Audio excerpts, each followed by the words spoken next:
Bonjour à toutes et à tous. Aujourd'hui, on va décrypter une véritable révolution dans le monde de l'intelligence artificielle. C'est un changement qui nous projette bien au-delà de la simple petite fenêtre de chat qu'on connaît tous.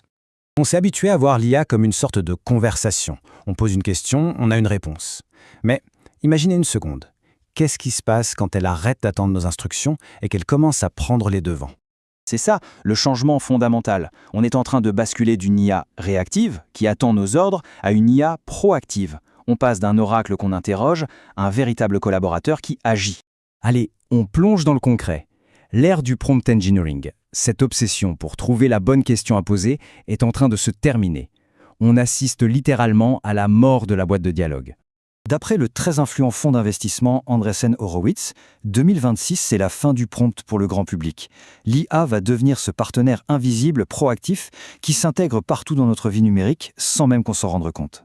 Et les experts d'IBM le confirment bien, le but, ce n'est plus juste d'avoir de meilleures réponses. Non, il s'agit de bâtir des systèmes qui apprennent en permanence, qui s'adaptent et qui obtiennent des résultats concrets. Bon, la question c'est comment est-ce que l'IA fait ce saut de la réaction à l'action?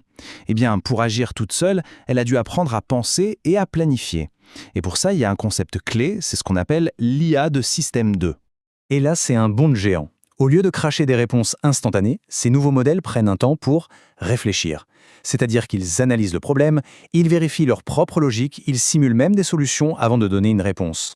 Cette métaphore, elle est parfaite pour illustrer le changement. On sacrifie un peu de vitesse pour gagner en délibération, en réflexion. Et le résultat, c'est une réduction drastique des erreurs et une qualité de réponse bien meilleure.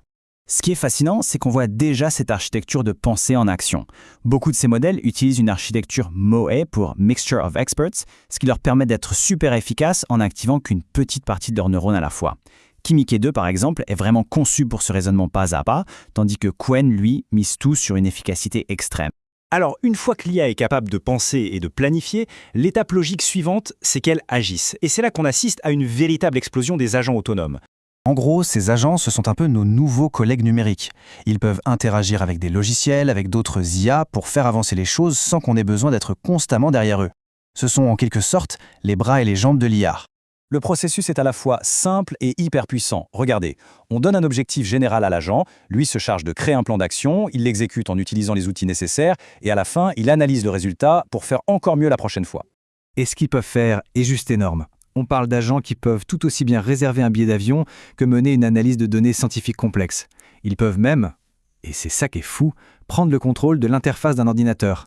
Cliquer, taper du texte, exactement comme un humain le ferait, grâce à des technologies comme le computer use. Mais le point le plus important, c'est qu'on ne parle pas